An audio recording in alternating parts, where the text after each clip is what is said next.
तो बच्चों को दीनदार बनाने के लिए मुझे और आपको चाहिए हम अपने बच्चों को लालच दें, हम अपने बच्चों को इस रास्ते पे लगाएं, हम अपने बच्चों को उलमा का तकद्दुस सिखाएं।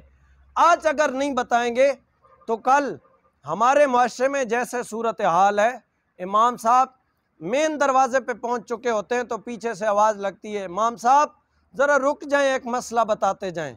फिर इमाम साहब का कमीज़ खींच के पूछेंगे, हमें ज़रा थोड़ा सा टाइम दे। फिर ये तकद्दुस नहीं रहता है अगर हम अपने बच्चों को एहतराम नहीं सिखाएंगे।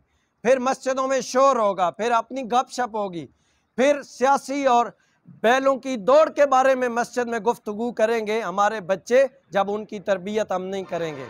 और मेरे और आपके ऊपर अगर हमने अपने बच्चों की तरबियत ना की, ये देखें ना, ये 5-6 बच्चे बैठे हैं और 2 अभी आ रहे हैं, और आप कितने बैठे हैं? 10-15 बैठे हैं। ये हमारी बदकिस्मती है कि हमने दीन को समझने के लिए हमारे पास इतना सारा टाइम भी नहीं। हालांकि चाहिए तो ये था कि हमारी मस्जिद भरी हुई होती आज के दिन, आप सिर्फ खुद ना आते, एक दूसरे को पकड़ के ले आते। पकड़ के क्या ले आते? हमारे मस्जिद में अगर कोई बंदा आता है तो हम उसको समझाते इस तरीके से हैं कि वो सारी ज़िंदगी मस्जिद का मुंह तक नहीं करता है।